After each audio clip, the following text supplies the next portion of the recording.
No ar. Consultório de Família. Com Darleide Alves.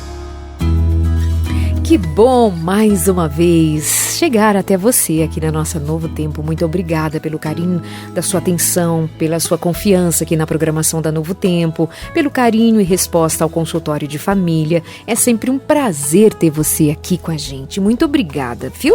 Por esse carinho bom que você dispensa a nós aqui na Novo Tempo. Que Deus abençoe você e a sua família.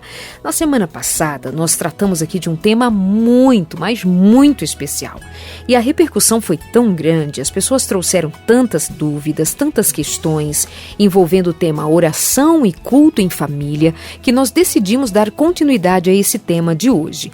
Então você é muito bem-vindo à nossa conversa, você pode interagir quantas vezes quiser, e isso que você tenha a certeza de que quando você nos escreve, quando pergunta, quando traz uma simples questão para nós é muito importante, consideramos, respeitamos, e esse tema oração e culto em família é de grande importância, de grande valor e necessidade que os cristãos compreendam o que é orar, como trazer a família em culto e adoração ao Senhor, o que significa falar com Deus, ouvir a voz de Deus. Isso requer de nós um aprendizado, uma disposição em aprender na palavra de Deus. Afinal de contas, queridos, quando nós estamos aqui no consultório de família, falamos sobre relacionamento, homem e mulher, pais e filhos, toda essa demanda da vida, dos relacionamentos importante, significativa, tem o seu lugar, é muito necessário de que aprendamos a nos relacionar em cada área da vida, mas se nós não aprendermos a nos relacionar com o Pai, com o Criador, com o Senhor dos Senhores, o Deus dos exércitos, ainda que carreguemos o nome de cristãos, estaremos jogando palavras ao vento, oferecendo culto ao vento, porque se não temos ligação direta com o Senhor, então não temos compreensão do que é a vida cristã. Então, para que haja repercussão grandiosa, positiva na vida familiar, no que diz respeito à fé, à religião, à oração, ao culto, à prática devocional, então nós convidamos você a ficar aqui com a gente mais uma vez nessa segunda parte do consultório de família. E voltando aqui comigo hoje, com você aí de casa, Manassés Queiroz. Bem-vindo mais uma vez, Manassés. Obrigado. Tudo bem com você, Darleide? Tudo bom. E você, querido amigo ouvinte? Tudo certinho?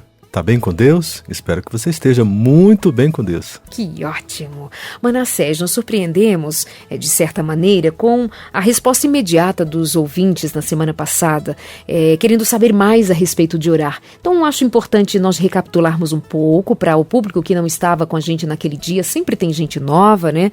Chegando e querendo saber mais. Então, vamos partir desse princípio de que nós debatemos um pouco na semana passada, mas vamos lançar aqui outra vez. O que é e qual a necessidade de orar? O que é a oração e qual é a necessidade da oração pessoalmente e em família? Pessoalmente e em família. Tudo começa com a sua experiência pessoal com Deus, para depois você compartilhar com a sua família.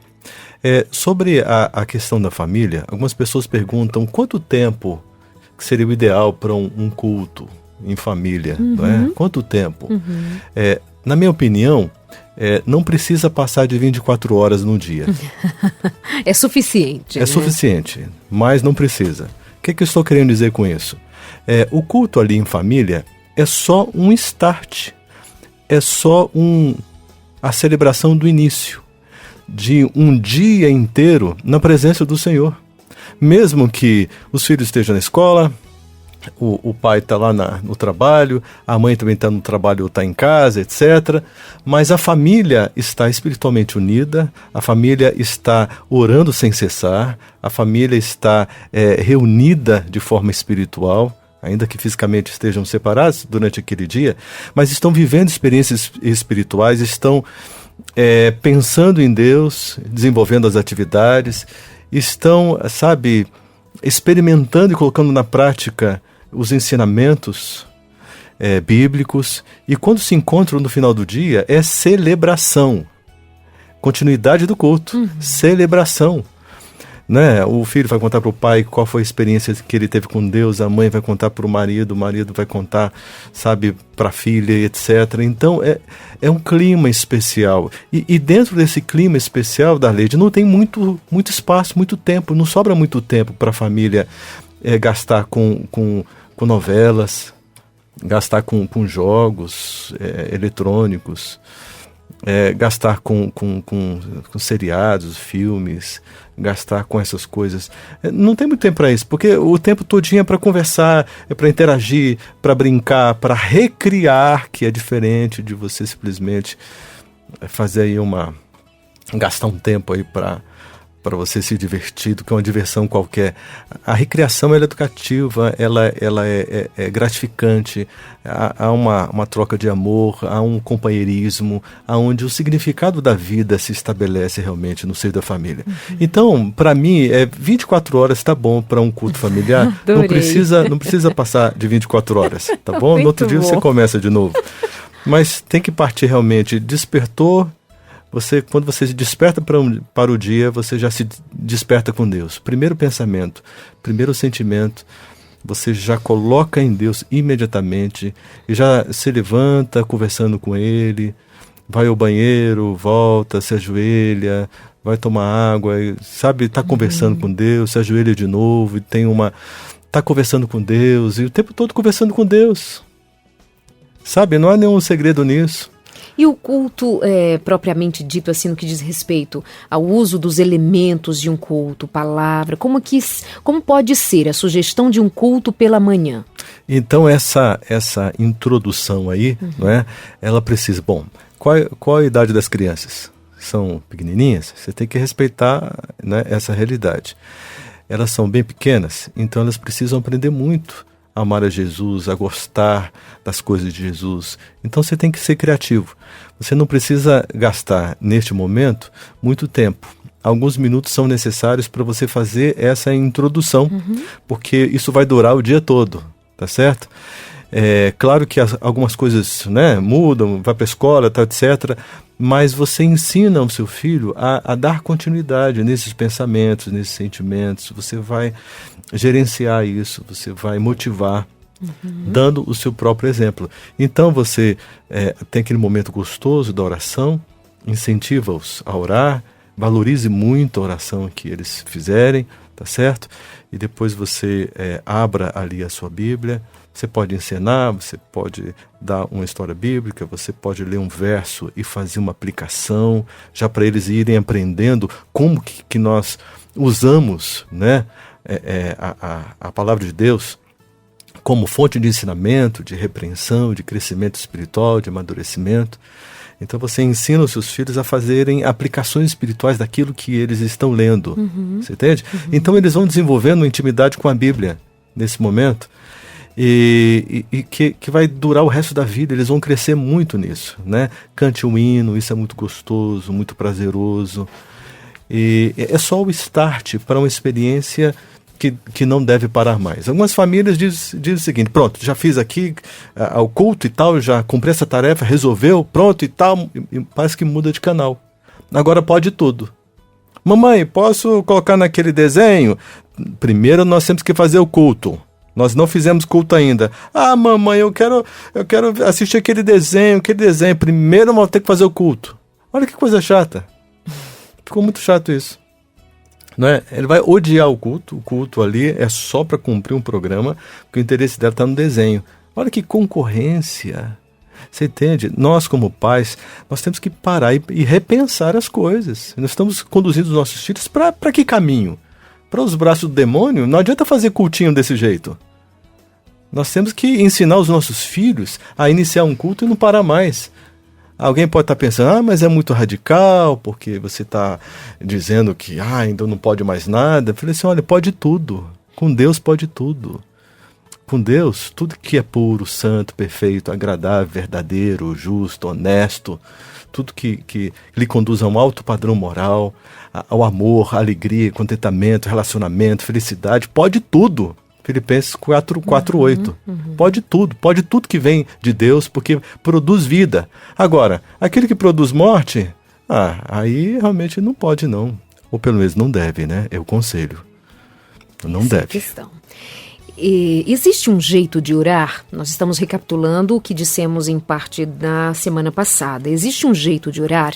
E aí uma moça nos escreveu, inclusive naquele dia, naquela ocasião, nos perguntando se ela poderia acordar pela madrugada, fazer uma oração, mesmo estando de camisola, ou precisava de um preparo especial com relação às suas vestimentas. Então, Manassés, existe um jeito de orar? Sentado, em pé, ajoelhado, de bermuda, de boné, o que dizer? Aí você está falando sobre posturas físicas. Eu queria falar sobre uma postura espiritual, para a gente chegar nessa postura física, tá certo? E a postura espiritual você vai encontrar no Salmo 51, verso 17, que fala assim, ó, sacrifícios agradáveis a Deus são o espírito quebrantado, coração compungido e contrito. Não o desprezarás, ó Deus.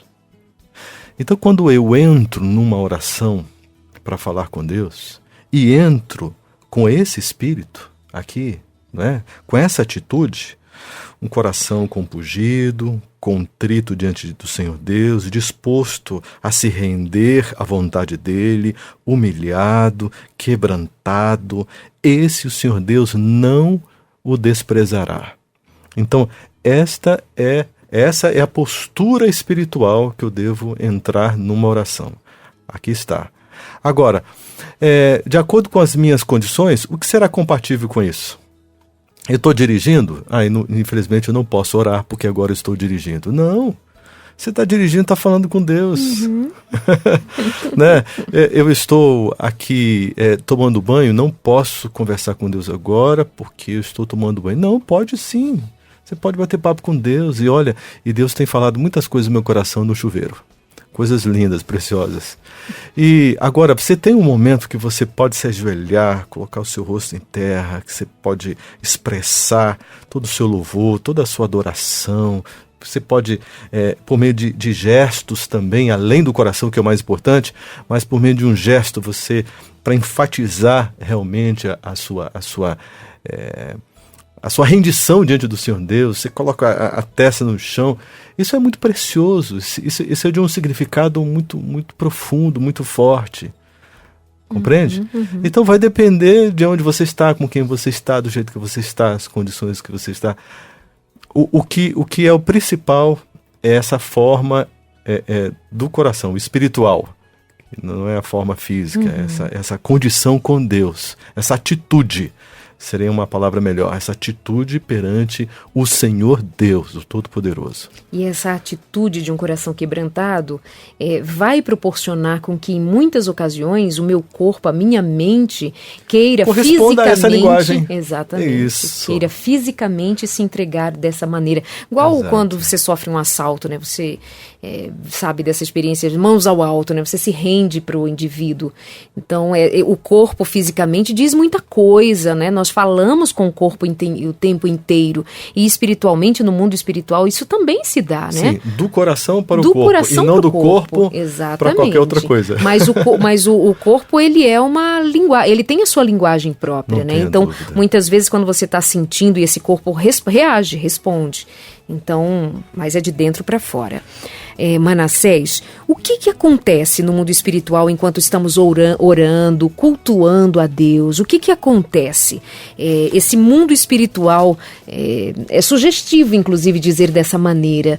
Parece algo assim mais misterioso, mais do sobrenatural mesmo. É sobrenatural orar? Quando nós entramos na presença do Senhor Deus, as coisas mudam. Porque nós, ao entrarmos na presença do Senhor Deus, isso só se torna possível por causa de Cristo Jesus, o nosso Salvador, por causa dos méritos dele. Não porque eu sou bonzinho, porque eu sou gente bacana, porque eu faço coisas boas, porque eu sou melhor do que os outros. Em mim não há nada Exato. que me coloque de maneira favorável diante do Senhor Deus. Então eu devo fazer isso por meio de Cristo Jesus. Quando eu entro na presença de Deus, conduzido por este caminho consagrado pelo sangue de Cristo Jesus, pela graça, aí as coisas começam a acontecer. Porque há uma interferência imediata um impacto tremendo, incrível, impressionante no mundo espiritual. Não é porque a gente não está vendo o mundo espiritual que ele não exista. O que a gente vê é que não existe porque é passageiro, temporal, né? Mas o que a gente não vê é que é eterno, é que está aí de fato, tá certo? Que é a presença de Deus, e Deus ele se faz presente com uma pessoa, né? Para se relacionar com a gente. Então, é muito importante que você, ao entrar em oração, você tenha uma percepção real do que está acontecendo. Só para a gente ter uma referência, Lucas 3, 21 e 22, olha só o que aconteceu quando Jesus ele entrou em oração ali no batismo dele, né, feito por João. E aqui diz, olha, aconteceu que ao ser todo o povo batizado, também o foi Jesus. E estando ele a orar, agora começa a acontecer, o céu se abriu. O Espírito Santo desceu sobre ele como forma corpórea, como pomba.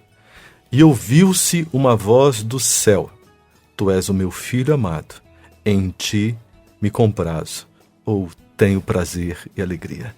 Então quando você se ajoelha e você começa a falar com o Senhor Deus, você invoca imediatamente a presença e os méritos de Cristo Jesus, o seu Salvador, imediatamente o céu se abre. Há uma dimensão espiritual que você entra em contato. E esse céu se abre porque Deus, imediatamente, ele abre as janelas do céu para te favorecer, porque o que Deus mais quer é nos favorecer, nos atender em nossas necessidades mais urgentes, mais íntimas. Além de ter um relacionamento com a gente, de conversar com a gente, tá certo? Então ele manda anjos, imediatamente já para assegurar um ambiente que espiritualmente nós não seremos atacados, incomodados, porque existem anjos caídos, né? São demônios. Esses anjos, eles odeiam este momento. Então, quando eles veem isso acontecendo, eles querem interferir, eles querem prejudicar, eles querem tirar a gente do foco, tá certo? Mas os anjos de Deus vêm e contêm. Então há uma tranquilidade espiritual para a gente entrar nessa dimensão. E o Espírito Santo, que nos moveu a essa atitude, ele vai se derramando ainda em proporções cada vez maiores, de acordo com os nossos clamores perante Deus. É por isso que ele também deve ser citado, Darleide.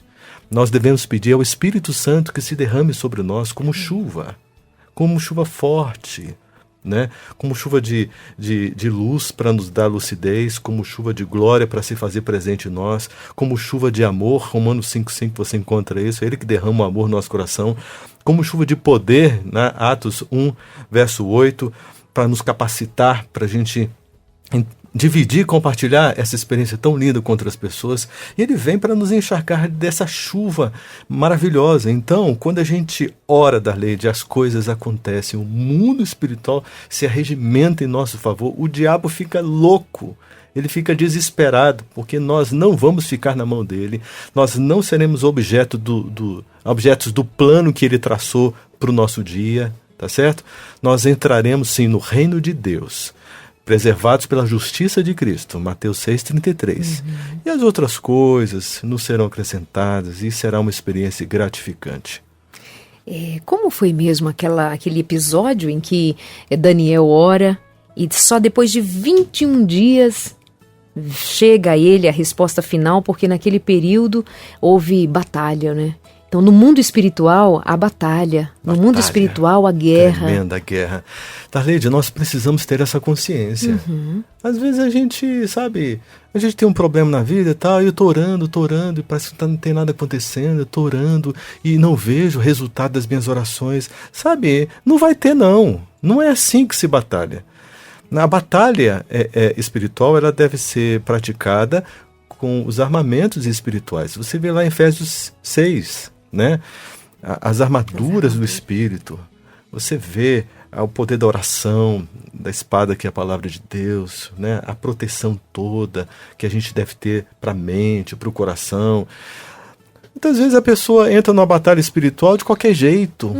sem armadura espiritual, sem levar a sério a palavra de Deus, sabe, com seus pecados acariciados e quer impor para Deus que aconteça alguma coisa, sabe, sem a menor condição. Nós devemos entrar em batalhas espirituais pelo Espírito, de acordo com a verdade, pelos méritos de Cristo Jesus e com firmeza, com atitude de guerreiro. E não aquela coisa, sabe, ó céus, ó vida, não, de forma alguma, com fé, com determinação, com coragem. E tem gente que fala assim, eu pedi tanto para Deus e eu tentei e não consegui. Não, se você tentou e não conseguiu, você não tentou, tá certo? Porque aquele que persevera até alcançar. Se você está perseverando e não alcançou, então tem uma batalha pela frente, continue. Enquanto você não alcançar, você não pode parar, porque você não alcançou. Senão, não é perseverança que você está vivendo. Aliás, Cidaleide, Deus só vai salvar os perseverantes. Pois é. Né? Apocalipse 14, verso 12, aqui está, né? Perseverança, a determinação, a paciência. Aqui está aqueles que realmente se empenharam. Então, esse é o segredo. Deus não quer saber qual é a sua capacidade, as suas forças, as suas condições. Ele sabe que nós somos fraquinhos, que a gente não aguenta nada. Ele está contando com o poder dele, com a força dele. Mas ele conta da nossa parte com da nossa decisão. E a nossa decisão, ela tem que ser firme. Né? Ela tem que ser firme, senão as coisas não funcionam. Então, a atitude de guerreiro para essa batalha espiritual. Isso aí. Como posso orar pelo meu marido e meu casamento? Estamos em crise e já orei, falei com Deus tudo o que eu penso, como me sinto, mas parece que Ele não está nem aí, Manassés. Me sinto só e já não vejo solução para o meu casamento. Como é que eu faço, Manassés? As palavras ditas agora por você, Manassés, cabem aqui, nessa situação de uma mulher que está cansada. Está cansada? Olha para cima, peça para Deus renovar as energias, assuma a sua posição, não entrega para o diabo. Você tem que entregar esse presente nas mãos do Senhor Deus. O que você entrega de presente nas mãos do Senhor Deus? As suas impossibilidades. E Ele te dá de presente toda a possibilidade, todo o poder, toda a força. Não é? Entregue para o Senhor Deus o seu egoísmo, a sua justiça própria. E Ele vai te devolver, né? A justiça dele vai te devolver o amor. Tá certo? Então, um casal, ele fracassa quando eles simplesmente se metem no egoísmo e cada um está preocupado com seus interesses, aquilo que me convém, aquilo que é o meu direito, aquilo que tem a ver com a minha felicidade, aquilo que está muito centrado no eu. Quem ama, renuncia. Quem ama, perdoa. Quem ama, se entrega. Quem ama, clama. Né? Quem ama, anda com Deus. Quem ama, encontra toda a sua força em Deus. Se você está sem força, é porque você está sem Deus. Você está sofrendo de inanição espiritual. Quando você chega em casa, e aí você chega, está morrendo de fome. Aí você liga para uma amiga dizendo, amiga, estou morrendo de fome.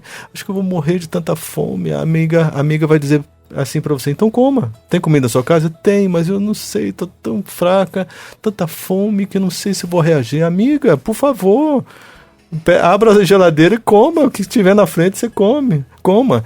Então tem gente que pede oração para mim, diz assim, ore por mim, eu sou tão fraquinho na fé, estou tão desanimado, tão isso. Então vamos orar.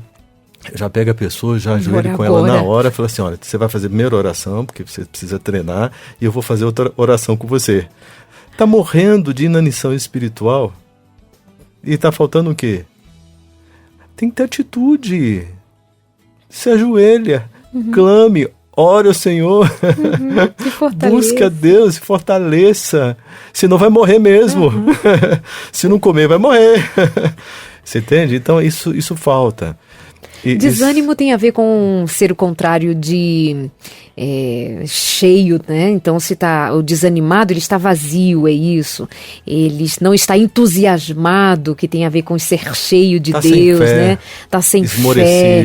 Então, onde que eu pego fé? Onde é que eu alcanço amor? Onde que eu alcanço ânimo para viver, né? Tem de bom ânimo, disse Jesus. Isso nada tem a ver com coração compungido, quebrantado, humilhado. São coisas diferentes, tá certo? Jesus falou, né? João 16, último verso lá, no mundo tereis aflições. Para todo mundo vai ter aflição. Mas a diferença do justo é que pode contar com Jesus. Então não desanime. Mantenha a sua posição de guerreiro. Não desanime, porque eu venci o mundo. Olha só que garantia. Eu venci o mundo, você é meu filho. Eu te protejo, te abençoo. Então a minha vitória vai ser imputada sobre você.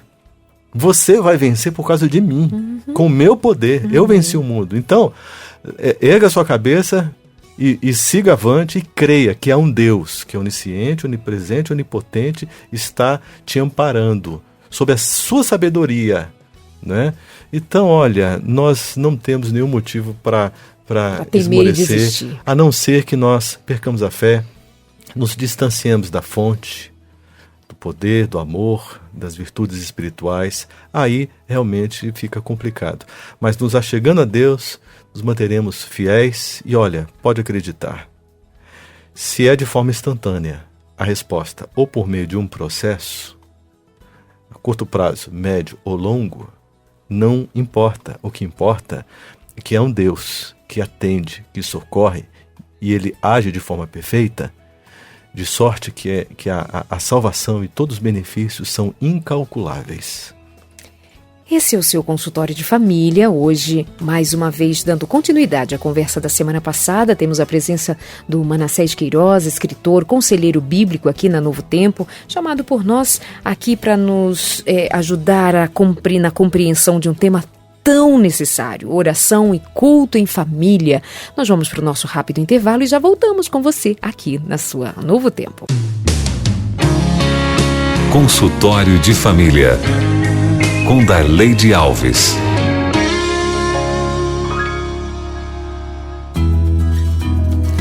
De volta aqui no nosso consultório de família e hoje, continuidade da nossa questão da semana passada sobre oração e culto em família. Para a gente entender o que é orar, qual a importância de orar, qual o significado desse processo de oração e de espiritualidade da família, como que mães e pais e filhos podem se unir ao redor do altar do Senhor, o que é esse processo de pedir e esperar em Deus, receber do Senhor ou não, o que é pedir e, segundo a própria palavra de Deus, dizem, tudo o que pedirdes em meu nome eu darei. Como assim?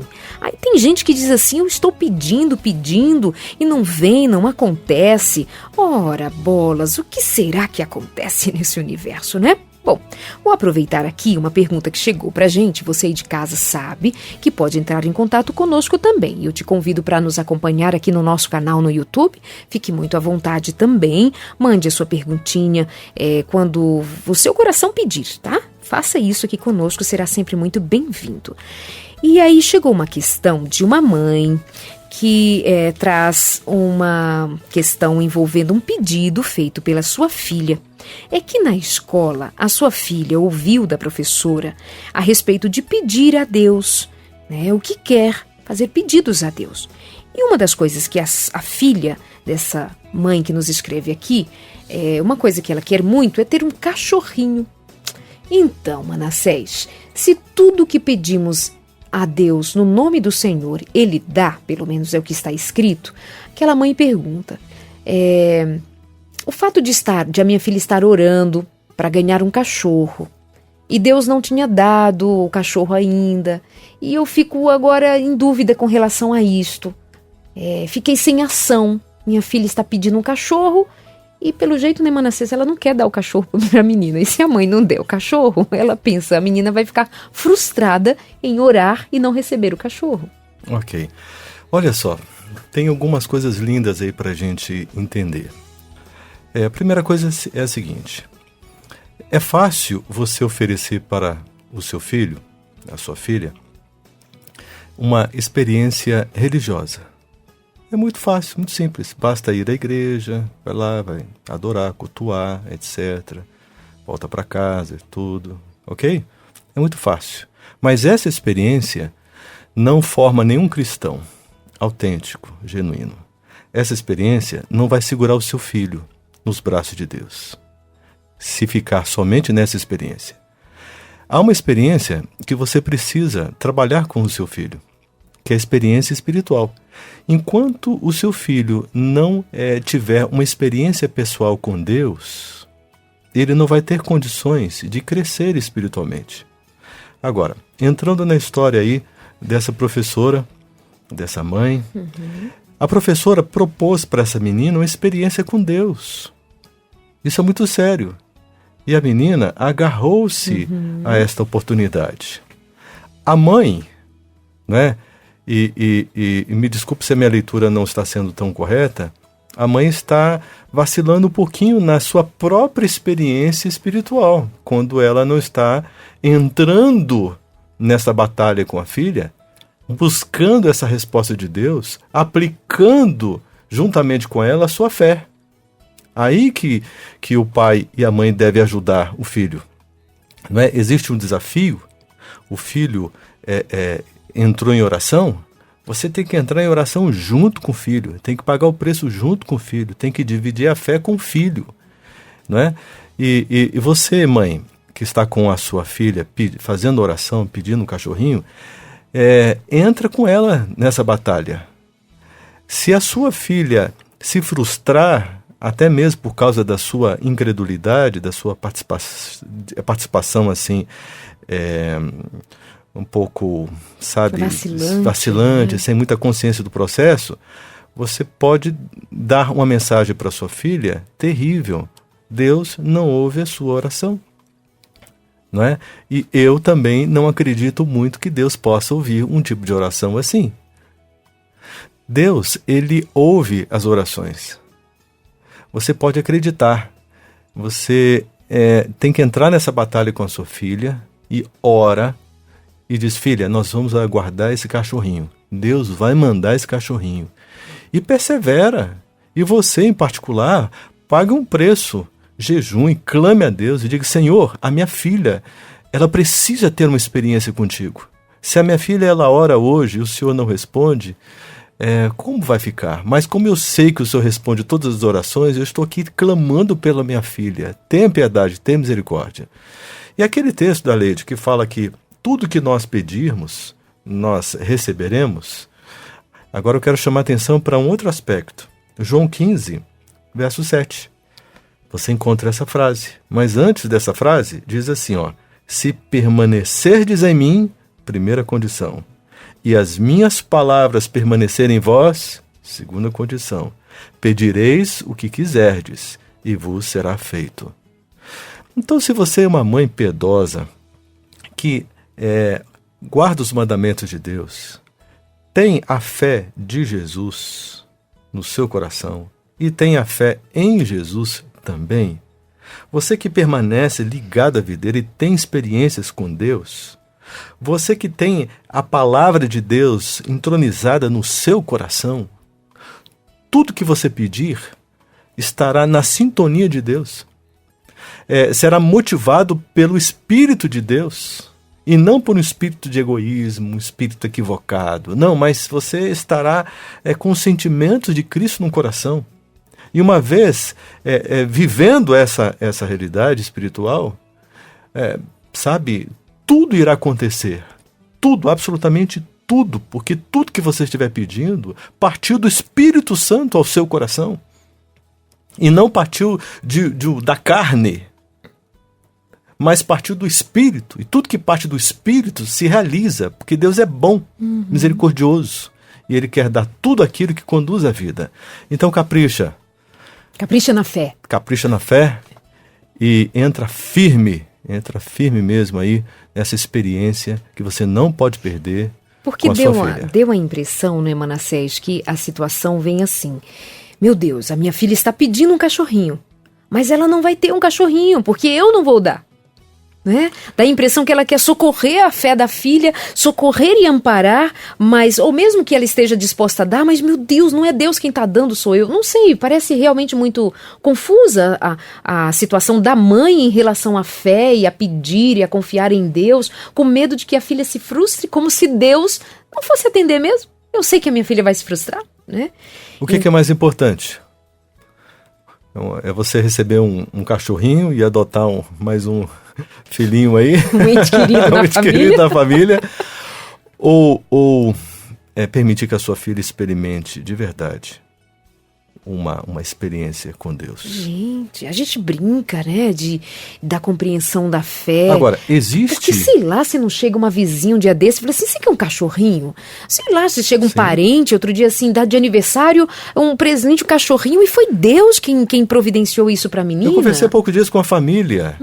A filhinha chegou pro pai, que mora no campo, são muito pobres. A filha disse, pai, se eu pedir para Deus um cavalo, ele me dá. O pai entrou na hora e disse, filha, se você pedir um cavalo para Deus, ele vai te dar. Amém. E ele entrou em oração, esse homem, sem um centavo no bolso, sem tem como dar um cavalo para a filha, entrou em oração e pediu para que Deus honrasse o pedido da sua filha. Ele entrou junto. E esse homem, então, indo lá na cidade umas semanas depois, e aí ele foi comprar alguma coisa lá para o sítio, e se aproximou alguém dele, e falou assim, rapaz, você não sabe quem quer um cavalo, não? E tá vendo? Aí ele pensou, bom, alguém tá vendendo um cavalo. Vamos ver o preço desse cavalo aí, né? Aí fizeram o contato e tal, não, vem ver o cavalo. Ele foi ver o cavalo. Viu o cavalo lindo, bonito, novo cavalo. Mas por que o senhor quer vender esse cavalo? Não quero vender não, quero dar. Você quer esse cavalo? O senhor quer me dar o cavalo? Chegou com o cavalo em casa. Meu Deus. Deus ouve as orações, mas pai, mãe, por favor, pelo amor de Deus, não arranque do coração do seu filho, da sua filha, a experiência com Deus. Você entende? Entre na oração junto, pague o preço junto. E deixemos nós adultos de ser simplórios no que Sim. nós sabemos sobre pedir e receber de Deus. A gente limita Agora, o Senhor, né? Agora, existe alguma situação que não é possível mesmo? Papai, eu quero que o senhor, se eu pedir para Deus me dar um leãozinho para a gente criar aqui em casa, ele vai me dar? Bom, um leão, né? Um bichão que não dá para criar Não em casa. cabe dentro de casa. Então, aí nós temos uma outra situação. Aí você vai chegar para o seu filho, sua filha, e vai dizer, olha, Jesus, ele atende todas as nossas orações. Mas antes de atender uma oração de um leãozinho, ele tem uma outra atitude, que é nos proteger, manter a nossa vida. E com o leãozinho, ele vai comer a gente aqui. Nós vamos morrer todos. E Jesus, ele não vai dar um presente para nos matar. Ele vai dar um presente para a gente viver, para a gente ser feliz. Só na nova terra que vai nova brincar. Terra, aí já aproveita e já vi. fala, né? Isaías 66, nova terra e tal. Então, olha... Vamos trabalhar com a inteligência da criança, né? Com a inteligência. Com inteligência, direitinho e tal. É isso. Programa maravilhoso. Quero perguntar se um cristão que conhece a palavra de Deus, mas não pratica, faz um monte de coisa errada, vive de acordo com a própria vontade, se os pedidos dessa pessoa são atendidos, será que isso vem de Deus, Manassés? Eu senti aqui um esquema meio no espírito de Asaf. Chateado com o ímpio que recebe a bênção. Está lá no Salmo 73. Salmo 73. Isso. Olha só. Darlene, tem muita gente que está vivendo aqui neste mundo e já está recebendo o galardão nesse mundo, porque só vai viver o que tem aqui. E Deus, em sua misericórdia, ele não impede de algumas oportunidades. Deus é tão carinhoso, mas nós que estamos com os olhos na nova terra, vivendo para a eternidade, nós temos que ter uma postura diferente. E a nossa postura não é ficar tendo inveja dos ímpios, não. Tendo inveja daqueles que estão errando. E outra coisa, esse que eu estou olhando, que está errando e recebendo tudo, pode ser que ele tenha um coração mais limpo e esteja mais próximo de Deus do que eu. De repente ele erra e etc. Mas é por ignorância, ele não conhece. Mas naquilo que ele conhece, ele é fiel. E eu conheço muito mais do que ele, estou na igreja, etc. e tal, mas dentro daquilo que eu conheço, eu não sou totalmente fiel a Deus. Então, a melhor coisa o juízo é da competência de Deus. Ponto. Cada vez que o ser humano entrar nessa área, a cabeça dele vai a 1000 por hora e ele se perde. Porque do modo como você julga as pessoas, você também será julgado. Aí você está perdido. Então, deixa a vida do vizinho, tá certo? Deixa ele ser feliz. E olha para a sua vida, se aprume diante do Senhor Deus, né? Seja fiel a Deus, todo o seu coração. Se você estiver sofrendo, que sofra com Cristo Jesus, né? Lá em Romanos 8, verso 17, diz assim, Nós somos herdeiros de Deus e co-herdeiros com Cristo, e se com Ele sofremos, com Ele também seremos salvos e teremos a vida eterna. No verso 18 diz assim: não há nenhum sofrimento desse mundo que se compara com as glórias do porvir. Então, seja fiel. Né? Romanos 8, 28 diz assim: todas as coisas cooperam para o bem daqueles que amam a Deus e foram eleitos segundo o seu propósito. Se é o seu caso, se você ama a Deus, então fica tranquilo. O que Deus está fazendo nessa sua história toda é muito importante e exatamente para garantir a sua vitória. Ele te ama demais. Agora, descola os olhos dos outros e caminhe pela fé, caminhe em Deus. Talvez essa pergunta venha de alguma espécie de ideia em torno de questões como: puxa, fui fiel, sou guardadora dos mandamentos, leio a palavra, vou aos cultos, e meu marido me deixou? E eu fui demitida? Ou o homem que está trazendo aqui uma outra mágoa, um outro sentimento, mas eu sou temente a Deus, eu devolvo o dízimo. Puxa, por que eu não recebo as mesmas bênçãos que o outro lá, o vizinho, aquele outro tal? Então, assim, parece que tem aqui uma mágoa com Deus, né? Parece que está sentido com Deus, ressentido com a resposta de Deus. Há uma confusão muito grande na compreensão do que significa bênção. Para algumas pessoas, bênção é dinheiro. Mas o que é bênção? Bênção é você andar com Deus. Bênção é você usufruir da obediência de Deus, andar na sintonia dele, ter fé no coração, ter a vida jorrada de amor, não é? Ter o coração amparado pelo Espírito, ter a mente aberta para enxergar as coisas espirituais. Bênção é você ter a palavra de Deus nas mãos, podendo compreendê-la, se alimentar dela. Isso é bênção, isso é bênção. E as outras coisas não serão acrescentadas. Tira o foco disso. Bênção é você ser de Deus. Bênção é você estar andando intimamente com Deus, assim como Enoque, e caminhando para algo maravilhoso demais. Isso é bênção. Isso é bênção. Manassés, como identificar quando Deus fala com a gente? Como é que eu sei discernir, ouvir a voz de Deus, ou se é, por exemplo, resposta do meu próprio pensamento? Se no meio de uma oração, eu estou ali orando e pedindo a Deus, e eu quero ouvir uma resposta de Deus, por exemplo, para uma tomada de uma decisão.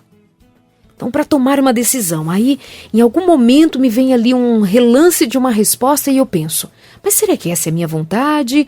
Ou confirmando a minha vontade vem de Deus, é de mim mesmo, a ideia própria? Como é que eu entendo isso? Como é essa sintonia? Eu tenho conversado com muita gente, muita gente, uma aqui, outra ali, como eu viajo muito, prego em muitas igrejas, e a gente acaba entrando em contato a cada semana com muita gente. Então, eu tenho conhecido pessoas com muita intimidade com Deus e muita maturidade espiritual. Então, depois que você já tem uma jornada de intimidade com Deus, quando uma resposta vem, quando Deus fala, você não tem dúvida. Você não questiona, você não tem dúvida.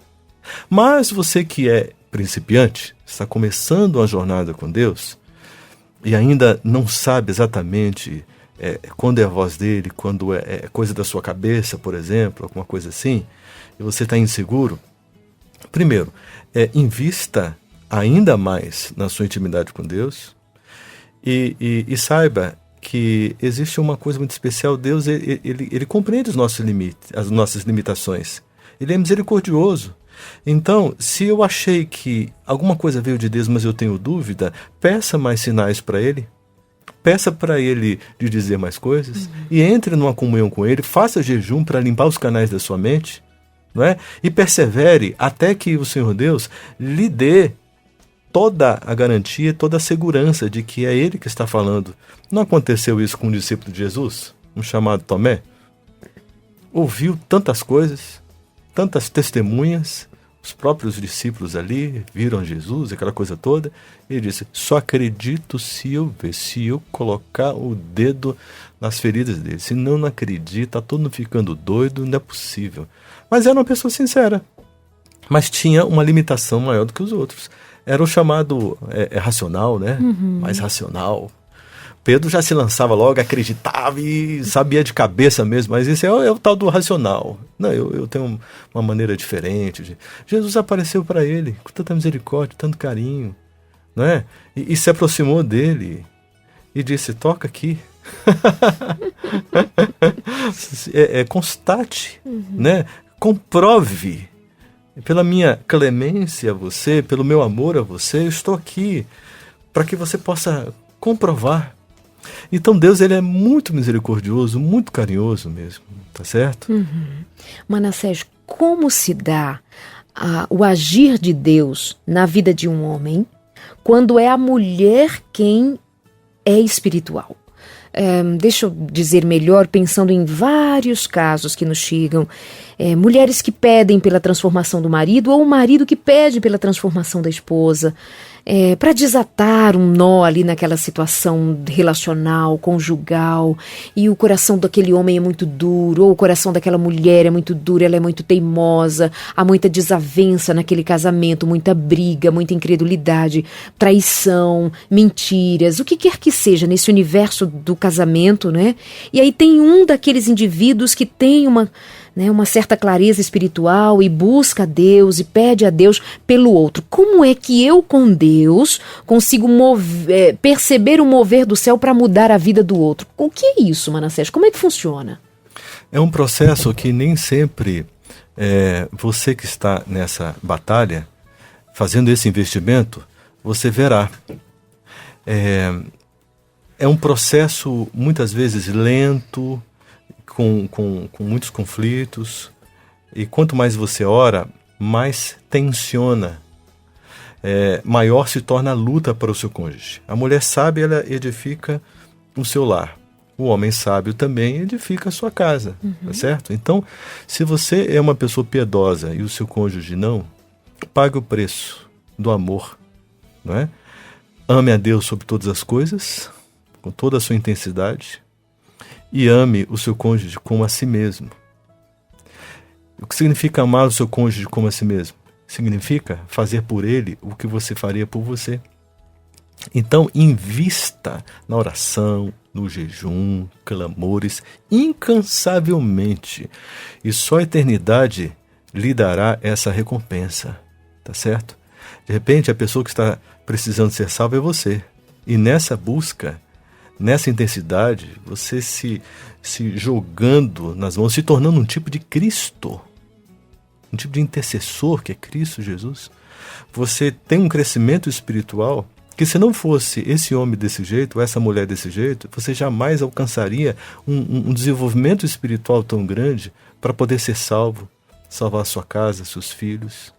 Então é por isso, Darleide, que eu citei Romanos 8, 28, todas as coisas contribuem para o bem daqueles que amam a Deus. É mais importante aquilo que Deus faz num processo entre o meu pedido e a bênção, na entrega da bênção. Mais importante o que acontece nesse processo, que é o crescimento, a revelação de Deus, o desenvolvimento da minha fé, o meu amadurecimento, do que a própria bênção sendo colocada nas minhas mãos, tá certo?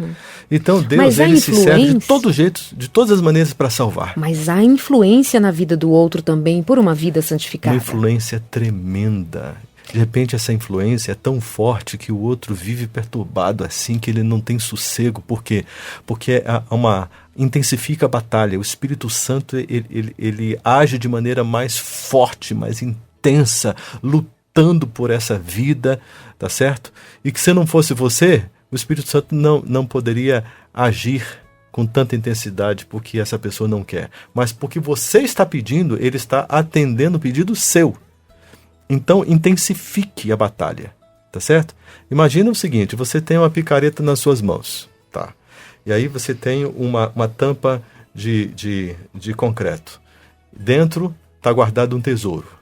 Ok? Você tem um instrumento. Vamos à obra? Vamos quebrar essa tampa? Se essa tampa ela é fininha, com poucas batidas você quebra para ter acesso ao tesouro. Mas se essa tampa é mais grossa, de repente você vai ter que dar umas 50 batidas. E se essa tampa for muito grossa? Eu não vou dar conta. Se você, a cada golpe de picareta que você der, uma lasquinha que você vai tirando, e tirando, e tirando, tirando. Se você persistir, você vai chegar no tesouro. E quando você chegar no tesouro, valeu a pena. Ah, que bom, que maravilha. E outra coisa, valeu a pena não é só para essa vida, não, mas para a eternidade. Então, os instrumentos da fé. Você tem que investir. E quanto mais difícil for, maior terá que ser o investimento. Não é que não está acontecendo nada, está acontecendo sim. Todas as vezes que você ora, a interferência no mundo espiritual, ela é tão forte, você precisa entender isso pela fé. Você precisa crer nisso, tá certo? Então, esse é o caminho. Não desistir, sabe? Perseverança. Quando eu me lembro de quando Jesus é abordado por um pai que traz o filho endemoniado. E daquele menino, os discípulos não conseguiram retirar os demônios dele. E havia um ambiente ali de incredulidade muito grande, porque justamente os discípulos não conseguiram expulsar. E aí Jesus está descendo do Monte da Transfiguração, quando houve ali todo aquele momento de glória, né? E ele sobe com os 3, e os 9 que ficaram não conseguiram dar conta da atividade que já tinha sido dado a eles a autoridade para expulsar demônios, para curar, mas eles não conseguiram. E sabe que, lendo a respeito desse fato, uma das coisas que me chamou a atenção é que provavelmente aqueles 9 que ficaram e perderam o poder de expulsar as trevas é que eles haviam perdido tempo enciumados com os 3 que subiram com Jesus. Então perderam tempo com ciúmes, perderam tempo com a intriga, com a insatisfação, com a dúvida, perderam o foco. Saíram da sintonia. Saíram. E aí o Senhor quem Jesus... expulsa é Cristo. É Cristo. O ser humano não expulsa, Exato. Nunca expulsa o inimigo. É Cristo agindo no ser humano como instrumento. Mas se esse instrumento está comprometido com alguns sentimentos da parte do maligno, não vai funcionar. Vai funcionar. E aí Jesus pergunta assim, o que está acontecendo? O que vocês estão dizendo aí, discutindo aí? E aí aquele pai se lança e diz assim, Senhor, é que o meu filho... Aí ele começa a contar a história desde pequeno. Aí ele diz assim, mas Senhor, se podes curá-lo, cura. E o Senhor diz, você crê? Então ele devolve, né? Devolve. Você crê? Aí ele diz, eu creio, mas ajuda na minha incredulidade. E aí o Senhor faz a libertação daquele menino, porque o poder do Senhor é tremendo. Mas olha o elemento humano aí da confiança, da desconfiança, dos ciúmes, do desfoque, do sair do centro, perder a atenção, gastar energia com o que não é espiritual. Ele dá quer lugar ao ajudar Satanás. Aqueles que querem crer. Creiam. Não crê? Peça ao Senhor. Senhor, me ajuda na minha incredulidade. Mãe, esposa, marido, homem, mulher que está nos ouvindo, creia. Não consegue crer? Pede a Deus que te dê credulidade e Ele o fará. Mas, por favor, não desista, não derrube o altar na sua casa. Caso contrário, em vez de ser a luz do Senhor quem brilhe, as trevas podem tomar lugar. E que Deus te livre. Deus te livre de tão perversa situação.